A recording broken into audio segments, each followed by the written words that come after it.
My Comic Shop History is brought to you in part by... Movie lovers should check out this family of film festivals: the Brightside Tavern Film Festival in Jersey City, the Hang On to Your Shorts Film Festival in Asbury Park, and the Point Lookout Film Festival on Long Island. Submission information for filmmakers, as well as details about the festivals generally, can be found at filmfreeway.com. Also, be sure to listen to the podcasts hosted by the festival's organizer, CJ Cullen.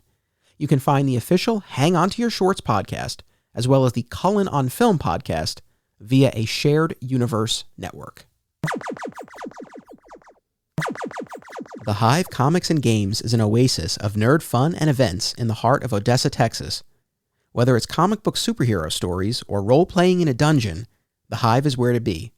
Come tap your mana and face off against the top Magic the Gathering players in West Texas. Hive carries a majority of new comic titles each Wednesday and has all of your favorite titles in their back issue section. Follow them on Facebook at The Hive Comics and on Instagram at The Hive Comic Shop. Alternate Realities has been gone for over 5 years, but our community lasts forever. And now, in these dark times, the AR signal lights up the night sky, and the old gang is ready to answer the call as we celebrate a year's worth of holidays together. This is the LongAR Halloween. Welcome to the LongAR Halloween, a My Comic Shop history tale. I am your host, Anthony Desiato. This is part 9, Father's Day. And for this installment, I am joined by the former owner of Alternate Realities, Steve Odo. Steve, welcome. You're on. Yeah. You're on there, buddy. Oh. One take Odo. That's what they call me. Okay. How you doing? I'm doing well. It's really good to see you. I mean, other than the one day that you made a 30-second trade paperback delivery to my home, which I greatly appreciated, I haven't seen you, nor have I spoken to you. We've only communicated via text and Facebook messages. So this is the first time I'm like actually talking to you face to face, albeit virtually, in over a year. Yeah, that's true. That's true. I mean, I guess. Well, you seem to have had much more contact with people than I have because of all these podcasts. I've really been isolated for the past year. So I think Rich Roney calls me every week. And then he's probably the only person I speak to. I get messages once in a while from Drew or somebody. And I guess for me, since you're posting on Facebook all the time with all the announcements, and you have pictures of all these guys that you're talking to, I feel like it doesn't feel like time's gone by at all for me. I've been, happy in my isolation. Which is one of the things that we'll discuss. But all right, here's a good barometer for how plugged in you are to the AR community. Are you aware? So this is the June Father's Day installment. Next month, July, Independence Day, part of the LongAR Halloween. My guest will be Carolyn. Are you aware that Carolyn is engaged? No. Okay, nor was I. So there we go. Oh, okay. Nor was I. Again, I have no contact with anybody. I just, every now and then you see on Facebook somebody puts an announcement of this or that. But really, it's been, I may as well have been on the moon. And happy there. Yeah. It's honest. I haven't talked to anybody. Have no idea what's going on. I mean, a lot of people you lose touch with anyway. So what can I tell you? Yeah. Congratulations, Carolyn. Yeah, well, this came about because Mike San Gregorio, he emailed the crew asking for addresses, and he framed it as, he was updating contact info. And you know what, to be honest, he's an accountant. He's pretty meticulous. I honestly didn't think twice. I was like, oh, he's probably updating his records. So I sent my new address. And then he followed up because he did not hear back. He followed up with me individually because he did not hear back from you or from one of the other guys in the group. And he asked for your addresses, and I responded. And it was at that point that he revealed it was to collect addresses for Carolyn's forthcoming wedding. And I said, I had no idea. I said, is this a secret? I said, or can I congratulate her? And he was like, no. He's like, it's not a secret. I thought everybody knew. I said, news to me. So I guess I feel a little bit better knowing that it's news to you as well. Okay. I'm I guess I'm a little surprised that I guess I'm one of the only ones who didn't respond. I vaguely remember seeing the email, but it's like, I'll get around to it one Yeah, day. I'm not surprised that you didn't respond. That is the least surprising part about all of this, my friend. Okay. But yeah, this has become a theme in the LongAR Halloween, and like virtually every episode that I've done, the common factor is people are like, "Oh, I talked to Rich on the phone." He's the one person who just about everyone has at least semi-regular contact with. He's the glue that really keeps this group together. Well, it's because he doesn't have internet, I suppose you say. He makes an effort to use the telephone every weekend, and we're on a schedule. Like if I miss his call on a Saturday at 11 o'clock or noon, then I'm out of luck. And I have to, he used to do it twice, a Saturday and a Sunday. But I think it stresses him out to talk to me. So I only get the Saturdays now. It varies between Saturday and Sunday for me. He very graciously, he knows my son's nap schedule, and he will call during that time when he knows I have a free hour, which is very nice, and I do very much appreciate that. So he's the one person that just about everyone still talks to. I've obviously been talking to people through this podcast. Again, you and I have exchanged texts and Facebook messages, but it's really good to see you. The first thing that stands out to me is how long your hair is. And, if people might remember, one of the Odoisms, or one of the SCO facts, is that SCO does not get his hair cut more than twice per year. But I think now we have to add a pandemic addendum, because when there's a pandemic, there's no haircut for SCO. For people who are watching, yeah. Although we're losing, well, my goodness. I don't know if I can get this on the film, on the camera at the right angle. What a treat for people who are watching this. I got to tell you, what a treat. Okay. Yeah. Well, I take COVID very seriously. I know. And I don't know if you have time for the story, but I went to the hairstylist that Ann and I both go to in White Plains just before the shutdown back in, was it March or April? And I walked in to buy some shampoo for her because we figured we had to stock up. And talking to the people who were working there, is like they weren't taking it seriously at all. And I don't know if you recall, the last time we all got together was for Rich Roney's birthday dinner at the end of February. Yep. When COVID was a whole new thing that people didn't know anything about. I remember saying, I don't think this is going to be a very good thing. I think this is going to be very bad. And I screwed up this camera, didn't I? Other way, go the other way. There you go. You're other right. Really, I mean, people, if you're not on the YouTube channel, you're missing out here. So anyway, but so many people are saying the flu is worse, so this is not going to be so bad, and that's why I thought after things started reopening and people are saying, well, we wipe down every hour, or we're all being very careful and clean and washing our hands. And I'm thinking, I don't trust these people. I don't trust the people out there that, human nature is that after about a couple of weeks, you're going to say, well, we cleaned an hour ago, so we don't have to do it now. And then they get lax about it. And then, months go by and it was getting worse and worse. So I decided I'm just going to wait till either it grows so long that I can't do anything with it anymore, or at least now I'm fully vaccinated, and maybe I'll get a haircut. But now it was a pain in the neck for a while to have this hair this long, but now it's so long that I can actually tie it all back. So now I'm thinking, well, do I really need to get a haircut? Who knows? Go ahead. No, that's great. So I have not been to the I would say barber, but it's a salon. I haven't been to the salon in over a year, but my wife has been cutting it. She's been doing a really good job, and she keeps getting better at it too. Because I got a haircut very shortly before lockdown, like before, it really got serious. So I was good for the first like 2 to 3 months of quarantine. It was getting long, but I had just had a haircut, so it was okay. And then we got to a point where it was like, I'm not going to get it cut, but I got to do something. And so Steph's been cutting it, and usually like every 1 to 2 months. And she does good work. If it had been me cutting your hair, you don't know what it says on the back. Yes, that is true. Yeah. Now, this is the Father's Day installment. I know that surrogate father figure is not a role that you ever sought out at alternate realities, but you have to recognize that you serve that role for so many of us. And I'm just curious what, if any, thoughts you have on that as we are celebrating Father's Day on this podcast here. The fact that you really did function as a surrogate father to so many of these young men who came through alternate realities, myself included.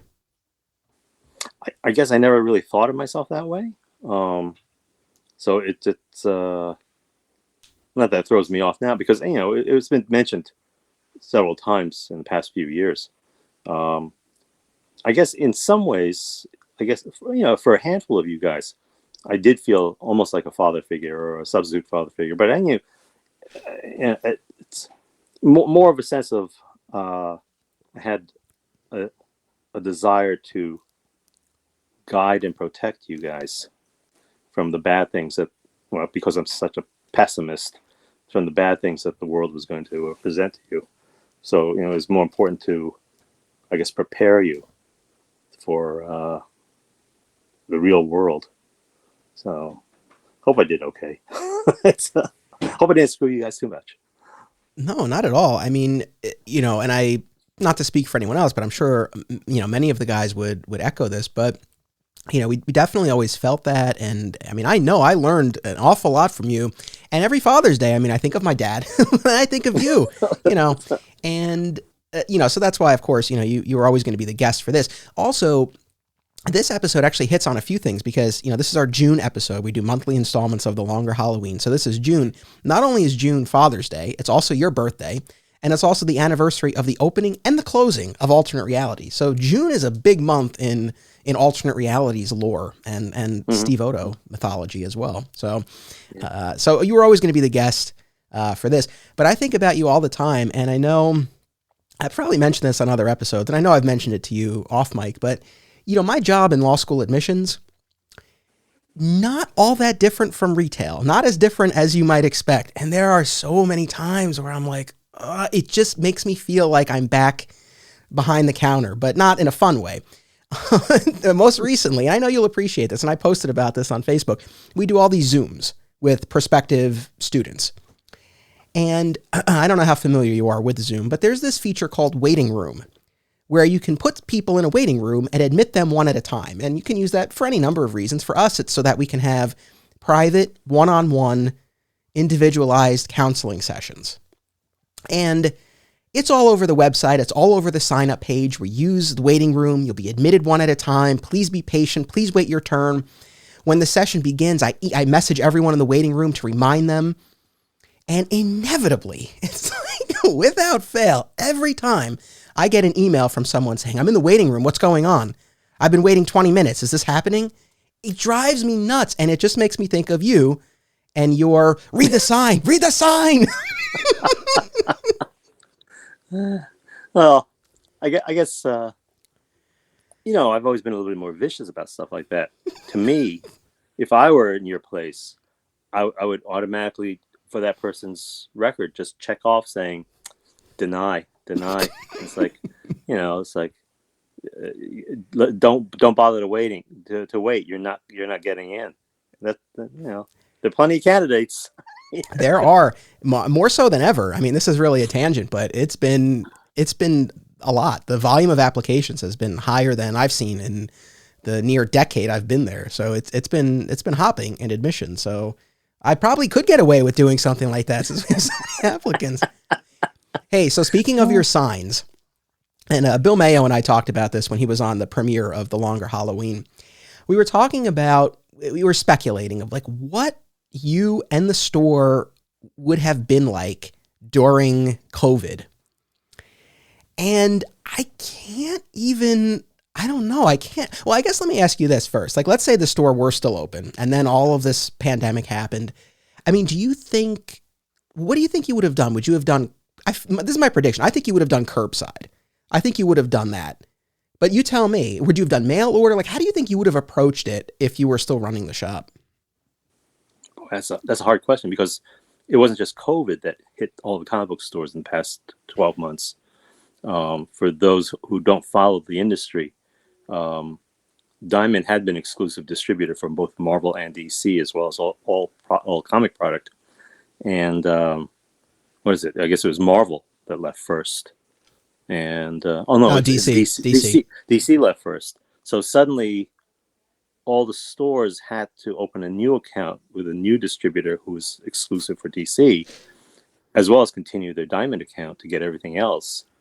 And then recently, Marvel decided to break away from Diamond as well. So now, every little shop is, well, they're kind of forced to open 3 different accounts with 3 different distributors. That means you're getting 3 different shipments at different points in the week. There's a lot of extra UPS or shipping expense on top of it. Plus, your discounts are going to be smaller because you're just not ordering a large quantity of stuff from the one distributor. So I think it's just getting harder and harder to be in the business. With us, I think, well, I mean, it's easy to look back and say, what will we have done? I think we probably would have, in order to survive, if the product was still coming out on a weekly basis, we would have had to have done curbside. And I guess I'd have to answer the phone on Wednesdays. But yeah, that's probably the only way to be able to move new product. Because again, it's like, well, I always said, it's like having newspapers. And if you don't get rid of it that first week, chances are you're never going to get rid of it. I think I don't know if you're familiar with the way that Harrison has been selling their stuff. Mark does these live sales. Mm-hmm. They're not live auctions. They're actually just live sales where he holds up a product, gives a quick explanation about what it is, and if it's like a $25 trade, and you can have it for $20, whoever claims it first, and you have this feed where people are watching it and just typing in, I claim this, I claim that. And I think he moves a lot of product that way, and it's a lot of work. I guess I would have kind of enjoyed doing something like that, because I guess it would have frustrated me because he has a good eye or a good mind for putting up stuff that people want, and I would have put up stuff that I like, that I think is valuable or worth buying. And I have a funny feeling that most people who watch it would have not purchased it. And that would probably have pissed me off a lot. I guess there are times when he puts stuff up that I think is very good and nobody buys it. And I would go in a week later just to purchase it. I like the idea of that I call them civilians, but people outside the hobby have an opportunity to buy some really good stuff. But if a week goes by and he hasn't sold it, then I kind of get pissed at the human race, saying, if they're not smart enough to buy it, I'm going to buy it. And that's what I end up doing. I've done that a few times, but I don't buy it to keep for my own collection because I really don't need it for my collection. I buy it because I think it's such a good thing, and his prices are very fair that I take it and I flip it. So. Well, yeah, I couldn't agree more that I think if you were to do something like that, they would get very angry. The sales would get very angry very fast. A lot of yelling. Yeah. But we'd have a good time doing that. Yeah, that's true. But the thing that I was thinking of, and this is what Bill and I were talking about, we were just saying to ourselves, like, because your signs were legendary, right? About, don't knock on the door on a Wednesday, all that stuff. But we were saying, like, could you imagine in the time of COVID what his signs would be like? Or someone tried to come in without a mask. Like, I could just imagine. Yeah, it wouldn't have been very good. It was. I guess keeping the doors locked would have. Well, keeping the doors closed would probably have made me happier than anything. That's true. That's true. Again, we always joke about Sean's wedding. That it was free comic book day, and we were all invited to the wedding. We were all there, so that the store was closed. There was nobody else running it. And big sign on the front door saying we're closed, and people coming to the store who never come, but it's free comic book day, so they came and they'd be pulling on the door, and we really wanted to set a camera up from the inside just to see that look on their faces when they pull on the door and they can't understand why we're closed on free comic book day. But yeah, I mean it was for me, even like working in the store with the doors locked. before hours, and people would come and want to come in and knock on the glass. It's like, no, you can't come in. I know. This store is the best. You can't come in. I know. Rich So only always said, Rich said I never got that retail thing. Never got the hang of retail. aspects of it, but I gotta say, we're now coming up on 6 years since you closed the store, and I and so many of the others, we recognize that this wasn't bringing you joy anymore. So, I certainly never begrudged you closing it. Like, I was sad that it was gone, but the idea of you continuing it and getting more and more miserable, I would never want that for you. So I always understood, as sad as I was, like I understood, and it was never like I wish you kept doing it. I wish you would have enjoyed it, right? Like that would have been the ideal scenario, but that wasn't the case. But over this past year, this is the first time where I really said to myself, not only do I just understand, but it's like, I'm so glad he closed. Like I can't, I don't know. I feel like this would have, this has been so hard on everyone in many ways, but especially for you, given how you were feeling about the store to begin with, adding on another few years, then this, it just, multiple times I thought to myself, it's like, I'm glad you didn't have to go through this. Yeah, no, Anne, my wife, constantly says, "Thank God you closed the store," because it was killing me. I mean, I'm physically killing me. My blood pressure was in the 150s over whatever. The cholesterol, the crappy foods, the 3 Mountain Dews a day. After it was all done, and I finally did go to a doctor. He said, "I'm not diabetic, but my numbers are so high that he said you should consider yourself diabetic." So I've cut down that, and I eat healthier foods. I actually sleep more. Well, not anymore. Well, I'm supposed to sleep more, but I'm so used to only getting a few hours of sleep that I still stay up to do nonsense. What time do you go to bed usually? 1:30. Yeah, Anne has to go to bed early because she gets up early to work. So she might be in bed by 10 or 10:30. I'll stay up to do whatever, end of day chores, dishes, and take out the dog and all the other stuff. But I like to do the eBay late at night. I just sit there listening to pop music, Japanese pop music, and do the research or do the editing of photos and do the listings. I've got like close to, I think I've got close to 800 items now, which I should have 2,000 items after 5-6 years of doing this, but it's not a chore so much as it's still enjoyable for me, and when you say it was no fun, it's sort of fun again to do that kind of retail. So I'm glad. My only worry, of course, is that I have so much stuff, not just store inventory, but everything sells. So I don't know that I'll ever be able to get through all this stuff. The plan now is if I can get rid of everything within the next 3 to 5 years. I'm going to turn 65 soon. So the idea is to get rid of as much as we can, even get rid of the stuff in the warehouse.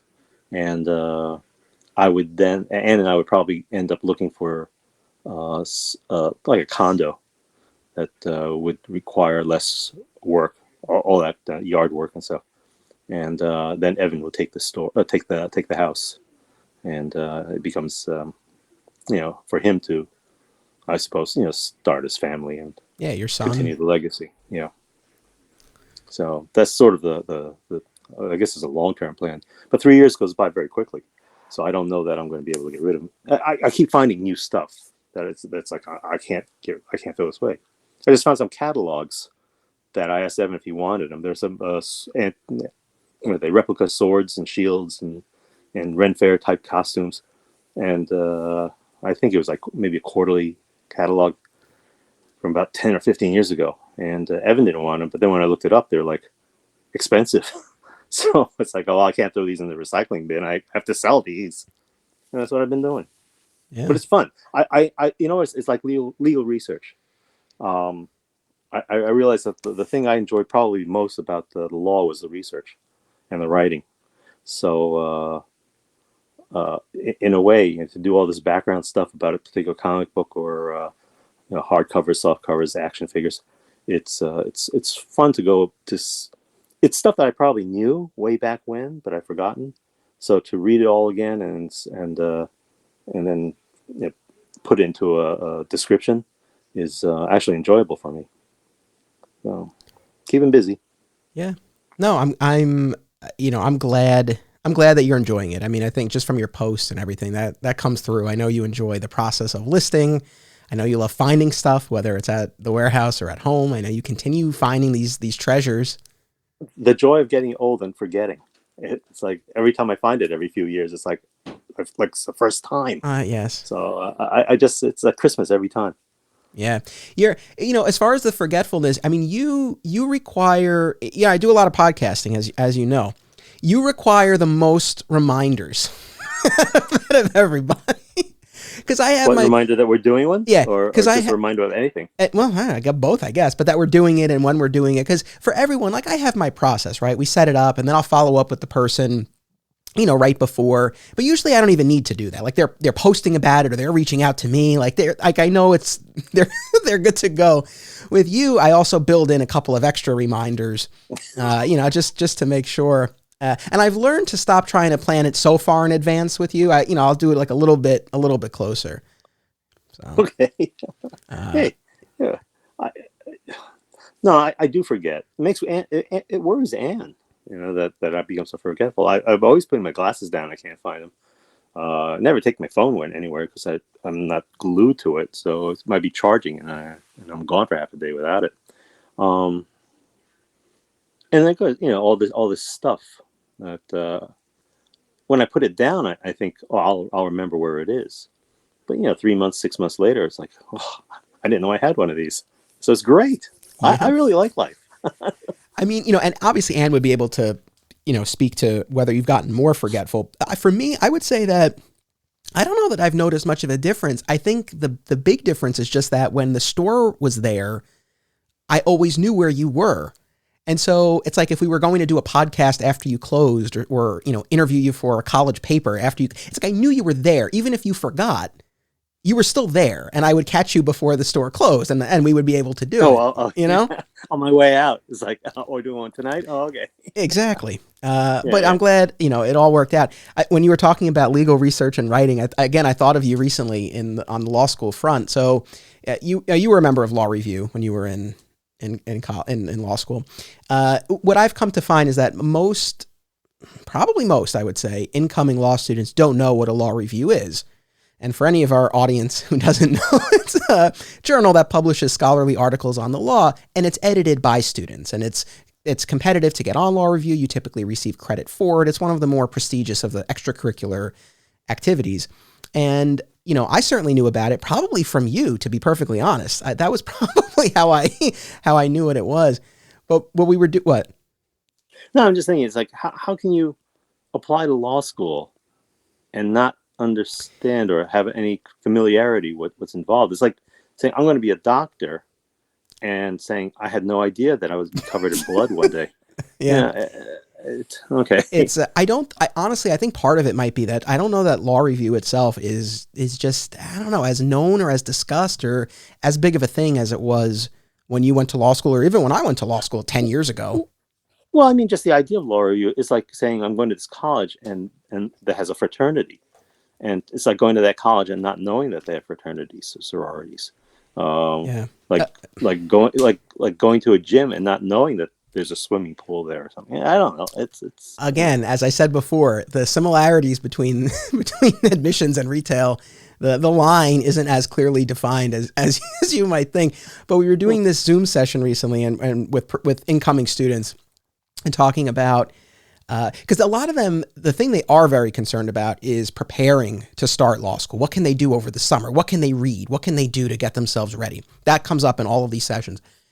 And in one of them, we had one of the incoming students. He's an international student, so I think there maybe was even a little bit more of a divide there. But law review came up in our general discussion, and then when he was asking about how to prepare for starting law school, he was like, "Well, if I want to start to learn the law and review the law, should I go to the law review?" And then, we explained what it was. But so he really had just a very different idea of what it is. Did he think it was like a prep course? I think he thought it was like a SAT? study guide or a prep course Yeah, okay. or something like that. Yeah. Yeah. So, but there you go. But listen, speaking of other things that bring you joy, right? Because I know you love listing stuff and things like that. You recently had what seemed to be a very pleasurable experience at Toyota. Would you like to talk about that? Because you were riding high on that from your Facebook post.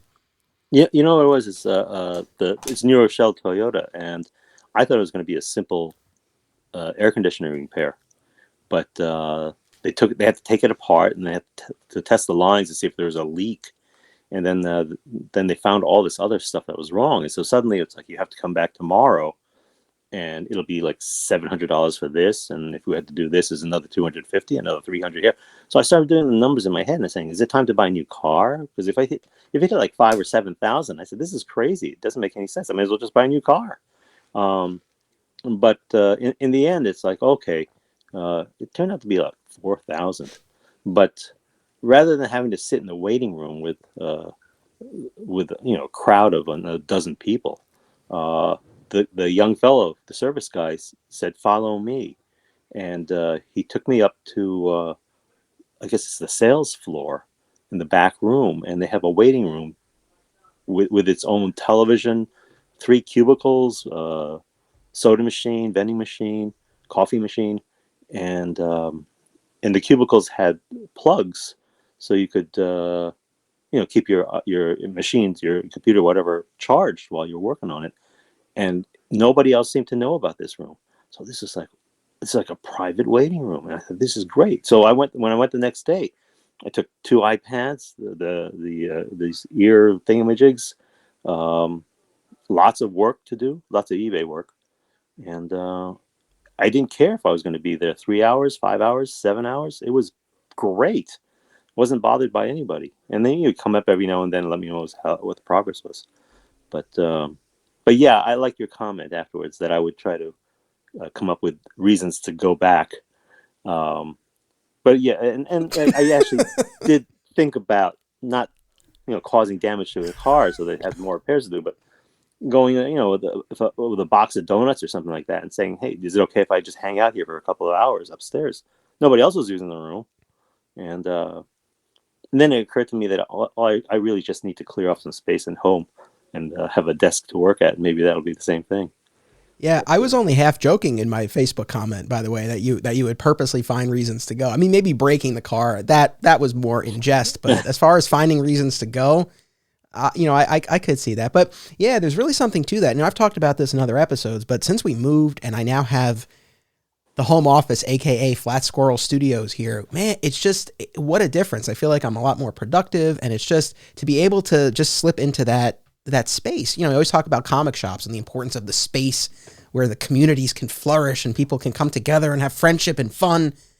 Similarly with the home office, it really does kind of, really does help with the focus and just kind of getting in the zone. So, what I was thinking was, you spend a lot of time at Westie's, the warehouse where you have your 2 units. Not anymore. Not as much anymore. Well, because of COVID. Now right. It's like, now I used to just pop in almost every day and stay there for 3 hours. But now you have to make an appointment to go to your locker. And I don't think, I'll make an appointment once in a while and say, I'll figure I'll be there for about 2 hours, and probably stretch it out to 3 and feel guilty about it. But usually they just limit it to 2 different occupants. And it's been very inconvenient. So in the end, I guess I've just, I go there, I pull out maybe a short box worth of stuff, and then leave. So I'll just work on it at home. The house is like covered in boxes. I must have 15 or 20 short boxes just sitting around with different things that I've pulled out of the warehouse that I'm going to eventually get to sell. And I've been pretty good about it, but it's overwhelming. We sold all the comics. Oh, I know. I That was going was to ask about that. yeah, that was a lot. You sold all of the single issues that were at the warehouse? All the stuff that was in the back issue bins and all the long boxes that were piled up. How did this come about? A neighbor had a friend from upstate who was a retired state trooper, and the guy decided he wanted to open his own comic book shop. Actually, he had his own shop, but it had like no inventory, and so he wanted to buy a large collection, and he was serious. So he came down, and we spent the day for him to go through everything, and came up with a number, made arrangements for him to come back with a truck and a buddy to help him load, and it was done. I mean, part of me, me as a collector, part of me wishes I hadn't given it all up, because I know it was a fortune in product. But at the same time, again, as I get older, I realize I'm not going to live. Well, everybody tells me this. I'm not going to live long enough to sell it all. And I look at it more as if death came to me and said, "Listen, I'll give you 30,000, and you just give me all these books, and I'll give you back 3 years of your life, or I'll give you an additional 3 years of your life." And I said, "Oh, okay." Yeah. I mean, in my mind, I kind of go over and say, "Well, I know this was there and that was there, good stuff." But again, I have to think of it as we got rid of a lot of stuff that it would have taken forever. It would all eventually sell, as you know. Everything eventually sells.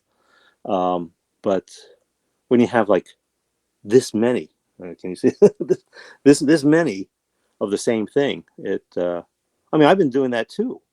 Selling that multiple copies of the same book. I think I must have sold 30 copies of what was it? Black Panther, a miniseries. Yeah. And it wasn't even issue 1. I think it was issue 2. It just, the buyer happened to be the artist or the inker for the book out in Texas, but odd coincidence that I had it, and I guess he wanted it so he could sign them and sell them. But everything eventually sells. But again, it was good to get rid of it all. And there's no there's no shortage of other things to sell. I still have all the trades and hardcovers. I've been working on that. I've done a lot of the Bowen busts, but I still have I must still have 70 Bowen busts out of 250. So getting there. I was honestly, when I saw your Facebook post that you sold all the comics, I was thrilled. I was surprised that you pulled the trigger. I wasn't floored because, we had discussions where you had expressed an interest, a willingness to at least explore that possibility. And, we talked about some other dealers who, maybe would be interested. And so I knew it was something that you were at least entertaining. But I was very pleasantly surprised that I saw you had pulled the trigger on it. And I'm thrilled. Rich Roney and I joked that the guys at Westies must have been getting a little nervous, to see that much leave, because you're their best customer. They gotta keep you there. They gotta keep you happy. Yeah, they're not worried because I keep coming back with more. Well, that's true. But that's what I was going to say before, is that I bet if you said to them that, I really would like to have a kind of an office space to use, they would probably fire someone and give you their desk. I know you. I mean, listen. I know you laugh. I know you brush it off, but I'm honestly, I really feel like the manager of that Westies is getting bonuses, is getting employee of the month. No. I just listen. The fact that you have multiple units of that size for 6 years. I mean, I feel like that location probably outperforms its neighboring Westies, and the corporate is looking at it and they're like, wow, what do you think accounts for this? And whoever the person is who runs it is getting all these accolades, and it's you. Yeah, well, I believe this. I mean, I'd stay there more often if, not aside from the COVID thing, if the individual rooms had an electric plug. I know. No, I know. Then I would have set up a desk with chairs and I had music playing, and I'd have a laptop and work there all day. So I shouldn't But say this because maybe I shouldn't encourage this, but whatever. So when we moved, one of the things that we just wanted to have on hand is like a generator of some sort in case we lose power. And what I ended up getting was it's relatively small, this battery, and it's rechargeable. It's not like one of those gas generators that that make so much noise. Mhm. You just leave this inside, you charge it, and you can power multiple devices with it for hours. I mean, you could do something like that. Just for the iPad or something while it's Yeah, going. you could like have a little lamp and an iPad, and you're good to go. It would be okay, except for the fact that you have to wear a mask. Right. So even in the back room, I have to have that mask on, Well, if you close or the at least, door, well, again, although the air's the not so. lighting's Yeah, not I would. that. Yeah. Yeah, the lighting's not so good. The air's not so great. Yeah. No. Uh, it's it's one of the things I've adjusted. It's like it might actually be difficult for me now to go back and spend so much time at the warehouse. Right. No. It's Ultimately, not like that. it's probably a healthy thing that you're not there quite as much. So Well, yeah, I mean, I used to take my lunch there, and I used to sit there in one of those big chairs that we brought in. But it's and as far as like getting rid of the stuff, it's like, well, I always thought about getting rid of all the statues and the Boeing bus and the Sideshow statues and everything we had to one dealer. And unfortunately, he passed away like last year. So it's like, well, I guess I won't be talking to him. We had always talked right. about even Ben at Zap, to talk to him about, does he want to buy all the comics? But he had actually said to me that he could never give me the kind of money that I would want to get for it. I don't know if that's true, because honestly, I look back in my mind trying to do the inventory of what was there, and I even said this to the guy who bought it. I said, if he does this right, he could probably make 100,000 out of it. And I know that if I had another 20 years to live, I could probably make 150,000 out of it. But there's no time. So Ben could have. It would have been an okay deal for Ben, I think. But I didn't want to press him. He's too good a guy, and he's a good businessman. So I think his money would have been better off spent on other collections of more stuff that would move a little bit easier for him. I'm talking to about all the trades and hardcovers to just send. They need inventory out in Illinois. Oh, right, at their Yeah. other location. Yeah. So it's like, well, it's not so much a question of the money. It's like, it's the time. So if we give him, what is it now? I'm going to guesstimate that there's 150 short boxes of trades, not the hardcovers. And if he can take that and his people can sell it and we just split it, that's fine. Right. It would help him out so to get inventory into his other stores. And it'd be one less thing for me to have to worry about, because again, I could sell this Pez dispenser, get more fun out of putting that up than putting up a whole bunch of Walking Dead trade paperbacks. So yeah, we'll see. It always works out, right?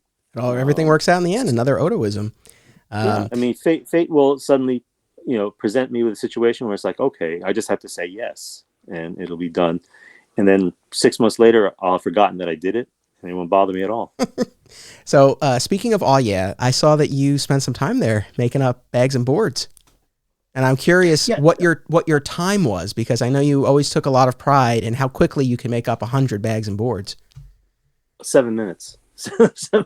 But yeah, I did. Well, I had dropped off 1,000 bags, 1,000 boards.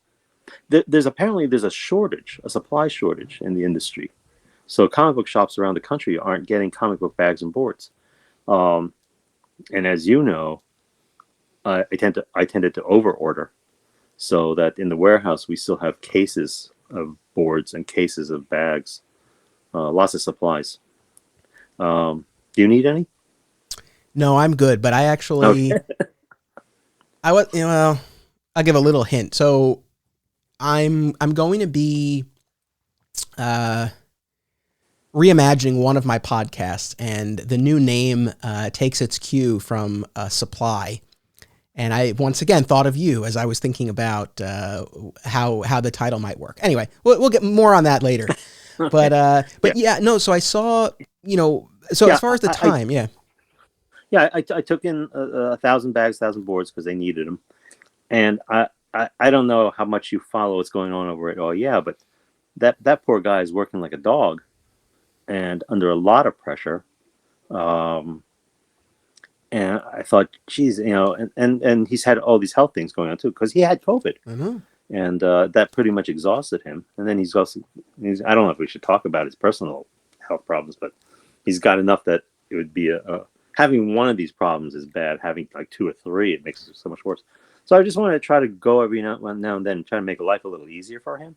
And so I said, you know what? I do 100 of these in 7 minutes. So I'd give me an hour and a half. I can do it all. But so now you used to do, what was it, 4.5 minutes back in the day? Well, 7 was the average. I could do about 6. I could do it in 5.5 or something like that. But yeah. And then when Evan would come over and he wanted to see if he could beat me, he was pretty good too. but couldn't beat the old man. But yeah, so I went there, and I don't know if you remember Joel Rodriguez. He happened to be there going through the back issues. So I wasn't going quite so fast because we were talking at the same time, and got it all done and left it with him. And I say it took a little less than an hour and a half, but but it's automatic. It's like washing dishes. You don't think about it as you're doing it, so it's like, oh, this is good. Yeah. And I get that great satisfaction when I see a box that's filled with pre-made bags and boards. Yeah. Yes. Why, in fact, when there was going to be an Undiscovered Realm Comic-Con a year ago and Alternate Realities was going to be a vendor, I know you wanted to just sell pre-made bags and boards. Would have been the hit of the convention. That was just before, we had signed up, and that was just before the lockdown. I know. And I had actually gone to the warehouse and made a long box of bags and boards in preparation for it, even though it was still months away. And I said, well, I don't want to waste time, panicking, trying to get it done. So I just started doing a couple hundred a day, and then the whole shutdown came, and I said, you know what? They're not going to have a show. And you and I went to the warehouse with you, and then we grabbed lunch after, and we were talking about the convention and what we might bring. And, like Bill and I and Rich, we were very excited for the prospect of Alternate Realities return. I launched a podcast miniseries called The Homecoming, which ended up being real short-lived. And that was actually one of the other things that I talked to Bill about when he was on the show, because we are both in agreement that the ship has sailed. We feel like there was that moment in time where you were open to doing the show.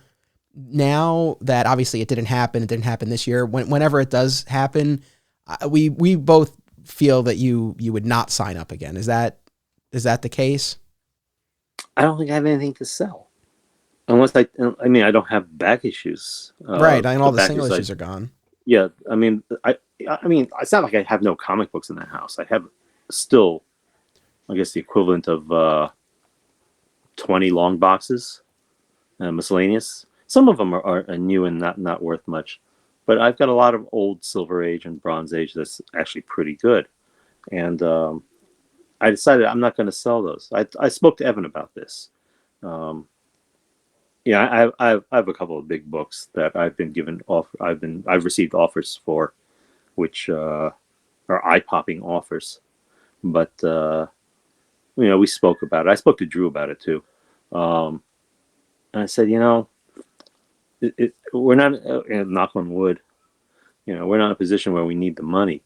So even if it is a very generous offer, it's like, I think I'd rather hold the books, and I'd rather pass them on to Evan, so that he can, if he has no interest in it, and he really doesn't have any interest in it, then so it's up to him to do what as he wishes. But I just can't see. That's something that I would not feel good. Even though I got my asking price at a show for a big book, I don't think I feel good about giving it up. And I still think about some books that we sold at the store that were really high quality Silver Age books, and I think about the jerks that we sold them to. And so, everybody's money is the same, but I think I would rather, looking back, I think I would rather have kept the books than to sell it to them. Gotcha. No, I understand. Well, for whatever it's worth, again, as far as alternate realities ever coming out of retirement for a show, it's the sort of thing, if you ever wanted to do it, I would happily answer the call, but I would not be, I would not, it's not something I would ask or push you to do. And, again, in my mind, I feel like that window closed. I feel like it was open briefly, and had there not been a pandemic, we would have had that moment. But, yeah, I don't know. I feel like the opportunity has passed, but you never know. You never know. I mean, it's like, I guess I look at it from well, we've talked about stuff like this before. When Bill wanted to do a show, you wanted to do a booth that looks just like the interior of Alternate Realities. Yeah. And I said, but the whole point is to make money, not to have a lot of people laughing, saying, "Wow, it looks just like Alternate Realities at this booth." What I look at doing a show and saying, what would we sell? It's like, I can see if we took all the full size Bowen busts, we could fill a booth with just that. But I don't want to be a statue dealer. Mm. And if I took we had all these action figures, cases and loose, not loose but carded. It's like, I don't want to be the toy dealer. I don't want to be the guy when they walk in and say, "Well, there's the toy dealer, or there's the Pops guy," or whatever. I wanted to be a comic book dealer. So I don't think it would have product. But then again, Rich would tell you the secret to get me to do a show. Oh, just tell you can't do it. I know. Exactly. Oh, yeah. I know. Yeah, I know. You couldn't do this show anymore. So you never know. I mean, again, it's it's a whole COVID thing. I still take it very seriously. You'd be surprised at the number of people that I've spoken to who do not plan to get immunized. On that note, I didn't mean to cut you off, but on that note, because this was something I wanted to bring up. So, one of the Odoisms is, humans don't deserve self-rule. And there have been numerous times recently where I've said to myself, he was really right. And so I wanted to ask you, because, when you've been on the show before, we've never, we've steered clear of politics. And I overall, I think that's a good policy for this podcast. But that being said, I guess I want to frame it this way. How much of your day is spent consuming news and then composing your Facebook posts? Because you are it seems very, very active. Maybe you've quieted a little bit recently, but you've been posting up quite a storm. And I'm just like, how big a part of your day is the consumption of news and then your analysis and the composing of your posts? I guess, again, it's a funny thing, growing up, I always thought I was an introvert, and I've been told many times by everybody that I'm an extrovert. Again, growing up, I never thought I was very political. I was a political science major. I had no interest in it, but I guess it was only recently that you get bombarded by the news and the headlines and the outrage that it's really I think it just triggers my anger, and that's why I spend so much time. I don't think I do it as much anymore because we don't have that guy as president. But I guess what surprises me is that what bothers me about the human race is I don't like racism, I don't like bigotry, I don't like homophobia, I don't like transphobia. Well, I don't like hypocrisy. That's what it is. And I guess when I see it, it just outrages me so much. But it also outrages me that so many people don't get outraged or don't seem to be aware. It's almost like, I don't know if they want to just, life is simpler when they can ignore it. But I think it needs, and people I always said have short memories. So even if they say, "Gee, that was terrible, that's wrong," a week from now they won't remember it. Yeah, partially because a week from now something more outrageous is going to happen. But I think every now and then people need to have water splashed on their face, and I get the feeling that a lot of people don't bother to splash the water on people's faces to keep it in the public eye. Um, but yeah, I probably don't spend as much time on it as I used to. But I was actually surprised that so many people got the impression that I was spending a lot of time on it, because I thought I was just spending a normal amount of time that any, I'll say, concerned citizen should be involved with. Yeah. I mean, again, I feel like at the height of your passion, it was a significant number per day. But again, I know you feel strongly about it. I mean, is it safe to say, have you had, what's more common, that one of your friends will unfriend you or you unfriend them? Oh, I haven't unfriended You anybody. have, all right. I don't think I've unfriended anybody. But have you been unfriended by? Oh yeah, Yeah. sure. I don't come out and call them out by name, which I think is because I'm a coward. I should call them out by name. But I mean, and we all have common friends. But I don't need to call them out because our friends know who I'm talking about. And I guess I don't know. I don't. I guess I feel like I haven't really lost anything. There are people who, there's some high school people that I didn't know very well in high school, but just based on their posts, I realized they're idiots, and I feel like sometimes when they post stuff that I should comment and counter it, but then I thought, but nowadays I think, what's the point? That who is it? One of the Monty Python guys saying that stupid people are too stupid to know they're stupid. So it's like, okay, something like that. Yeah, it's well, I think what It's just tiring, and at this point, it's more fun to look at pictures of puppies and kittens, and Calvin and Hobbes cartoons, and yeah. Oh, I forgot to look at the Prince Valiant cartoon yesterday. Okay. I gotta tell you though, and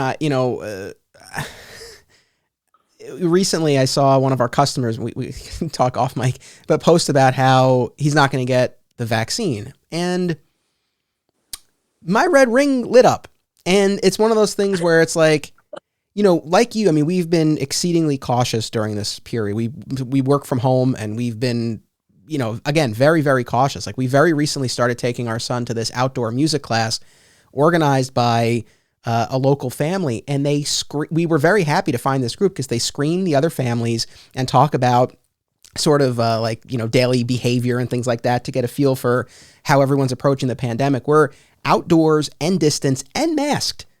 So we really tried to, pick something that would be as safe as possible. And, and I saw that post from the former customer of ours, and, based on the post, it's not a matter of, medical reasons why he can't get it or a religious reason. And, it angered me. Honestly, it angered me because it's like, you're part of the reason why we're so we're trying to keep ourselves and our son safe. And it's like, you're part of the reason why this continues to be a source of stress. So, to anyone listening or watching this, hopefully I haven't offended you, but at the same time, it's like, I don't know what else to say at this point. It's very frustrating. Well, I always say we can't save the human race. Not that it deserves to be saved, Yeah. but I feel, honestly, I think when you say you think about me once in a while, I think about you once in a while, because I feel bad for you, for the family, for your son, because this is the way the world's going to be now for a long time, and I don't feel bad for myself, because I said, well, I'll be dead in 5 or 10 years, so I don't have to worry about it. But for you guys, and especially for Milo, it's like to be an infant and not have interaction with others. It's like when I feel bad for my dog. I should have adopted 2 puppies instead of just the one, so that she would always have, so that they would have somebody to play with. It's like for Milo, for all little kids out there, for babies being born during the pandemic. It's like it's not. I don't want to say normal, but it's it's a different world that they're inheriting. It is. And and it didn't necessarily have to be this bad. I mean, people are thinking, oh, everything's wonderful. 2/3 of America is immunized, but it's like millions of people are dying in India right now. you know, and it's not going away in Europe and in Japan. They don't even have the vaccine. So it's it's not going away for a long time. Even though they want to open all the restaurants and go back and open all the movie theaters, it's like, I'm not going. I'm immunized and I'm still wearing a mask. I mean, there are people who are immunized and they're not going to be wearing a mask. It's like, it's not going away. It really should be. It's unfortunate that it's not visible, like in a sci-fi movie, where like zombies walking down the street. You see these big softball-size COVID viruses, just floating like an alien invasion, and then maybe people would think twice. But yeah, I mean, I talked to the mailman. I talked to who was it? Well, I'm drawing a blank now, but it's just, you'd be surprised. People you think, well, they should, because they deal with the public all the time, and no plans. Yeah. So it's like, I will say. Yeah, go ahead. No, you go. Sorry. No, I was just saying, I'll never travel to certain states where they don't think it's real anyway. Yeah. I will say, on a happy note, though, as far as Milo goes, we've been doing this music class now for, I don't know, has it been 2 months? Maybe. We've been doing it for a little while now. And I got to tell you, he's so into it, and he follows the musician. He's like the star of the music class. He follows the musician around. He goes up to the other, and he's great with the other kids. And there are a few now, because we see the same people. And he's because that was our concern, right? Like, he wouldn't know how to interact, or he'd be afraid. And that hasn't been the case. Like, he's super adaptable. So that's been great. And, we've really made an effort. I mean, my mother-in-law is in our pod, I guess you would call it. So she comes here, she spends a decent amount of time here, and then she goes home, but she is safe when she's home. And, so he's had her here as well. And we do distance stuff with my parents, and, then we do make an effort every day to get out, even if it's just a walk in the neighborhood, or a walk to the park, or a Starbucks run where we order ahead and then we run in and grab it. So we've tried to do that, but yeah, it's been tough. It's been limiting. But when we see him at that class, not only how much he loves it, but the way he interacts, it's like, okay, at least it put us somewhat at ease, where, I think we would be more, because we were talking about this. I mean, if he were a few years older and like had just started school or something like that, and then he had a year on Zoom, I mean, I think I would have been, more concerned about that. So I don't know, but we were happy to see him at the music class. He loves it. I'm glad. Yeah. Yeah, that's good. Well, it's a whole new world. It's I look back at my life and I say, I'm glad I grew up when I did, and got to have all these good and bad experiences. I mean, I look back and say, gee, I grew up when New York television only had 7 channels, and we had to actually go up to the television and turn the dial to change channels. And it was all black and white. I'm glad we were part of it. I'm glad we were part of the time when it was rotary phones, and we had to wait till it's 11 p.m. to make long distance phone calls when the rates go down. But again, just at the right time, so that I do get to enjoy iPads and iPods and Yep. I guess this, to you, this is normal stuff, but for somebody like me, this technology is incredible. It changes the world. Yeah. So no, Steph and I talk about that too, that we are grateful to be, born when we were, because it's like, we know what it's like to not have all of this technology, but at the same time, we're able to adapt to it pretty quickly.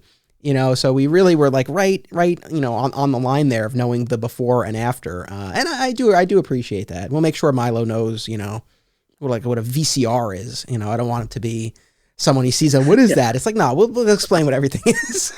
Yeah, it's what his Uncle Rich still uses. Yeah, that's true. I don't even think he does. He even he has a Blu-ray player, right?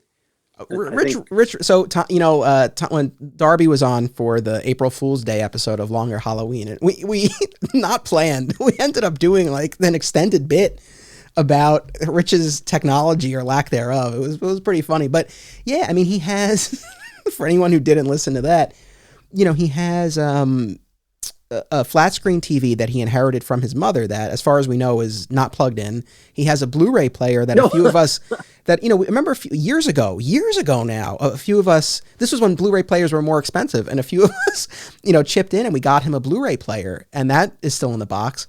So he watches on his, little rabbit ears television that he got from the car rental place that he was such a frequent customer of, remember? right. Yeah, He still uses that. And I guess, I don't know how often he uses a VCR, but I think right? I don't know about a VCR. He probably has a VCR. He has a DVD player. I know he has that. I think he's got a VCR because I lent him a VHS tape of an old black and white movie, and I think he saw that. Yeah. I mean, I guess he's got a DVD player hooked up, but maybe he never took the Blu-ray out of the box because I think people have lent him certain movies on DVD. Yeah, I mean, you guys did that podcast with Superman, Adventures of Superman, right? Yes, we sure did. Yeah. Did you send him the Adventures of Superman, the movie, the show, or did he have that? Yeah. He only had season 1 on DVD, and the rest he did from memory / what he happened to catch on reruns, like over the past few months.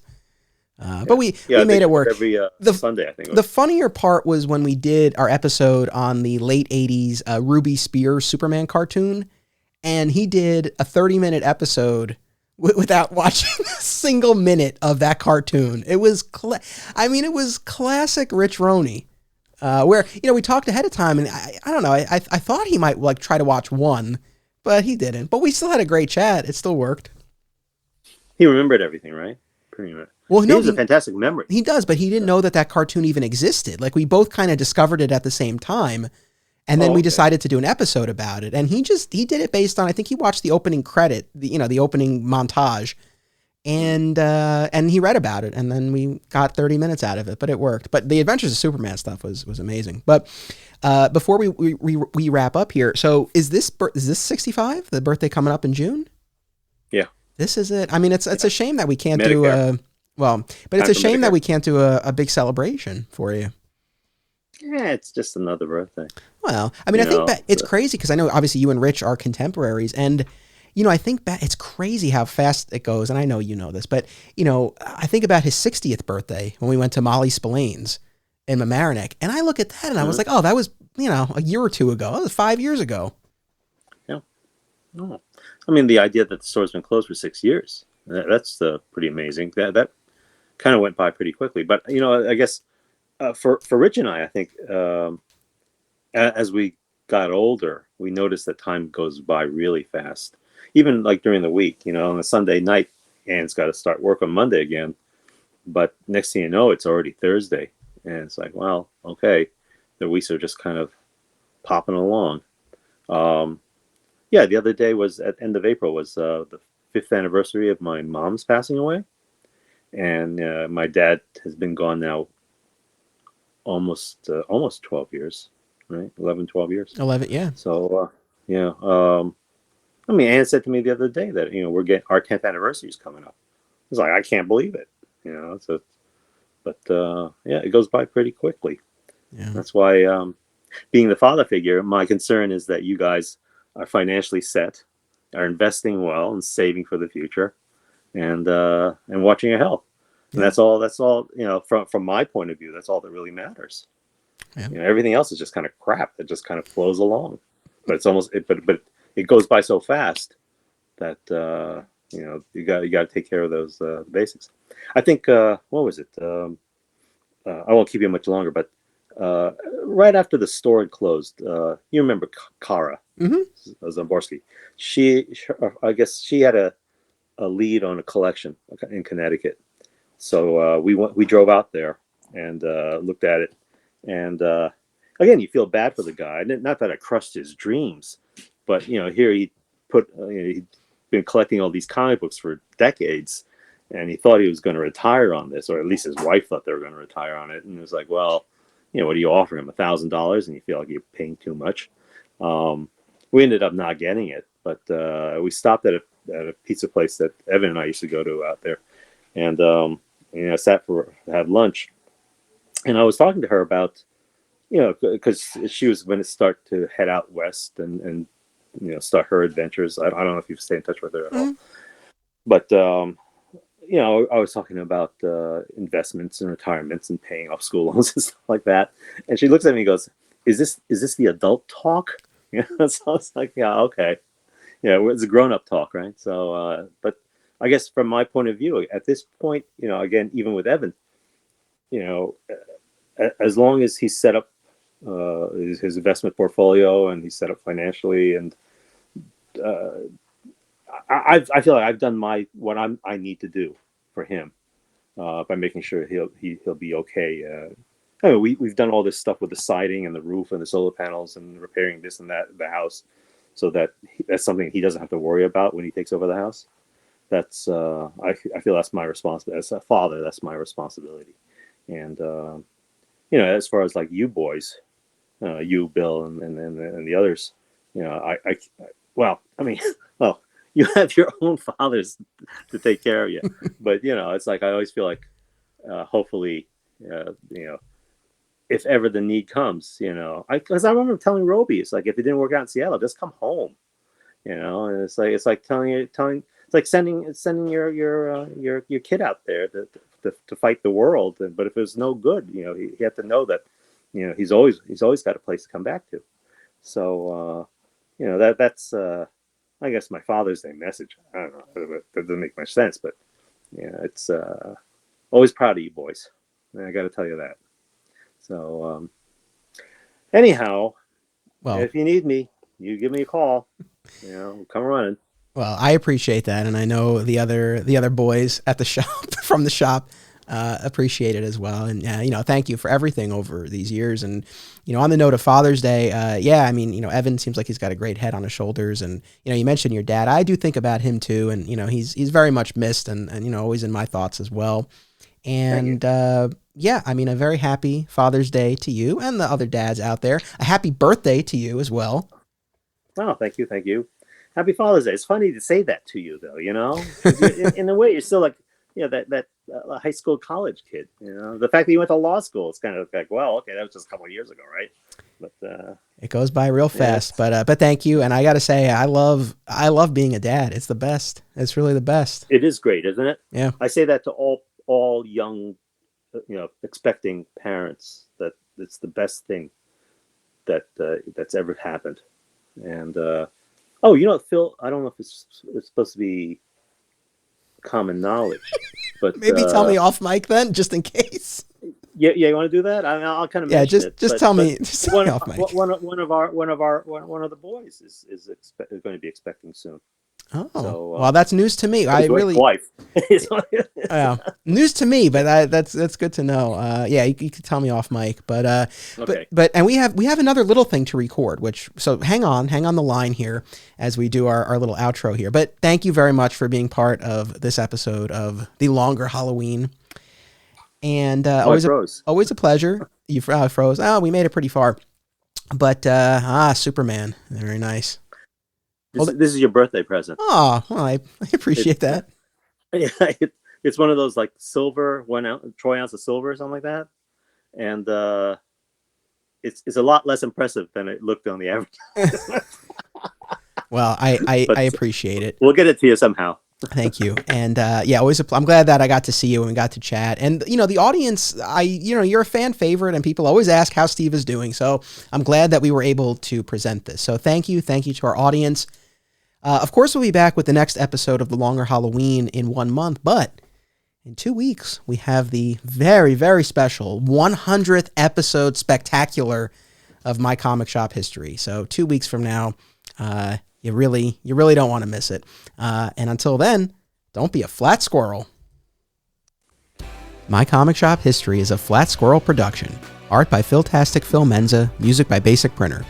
If you like what you heard, be sure to listen to Digging for Kryptonite, available on most major podcast platforms. Sign up for exclusive content at patreon.com/Anthony Desiato and watch My Comic Shop Country, out now on Apple TV and Amazon.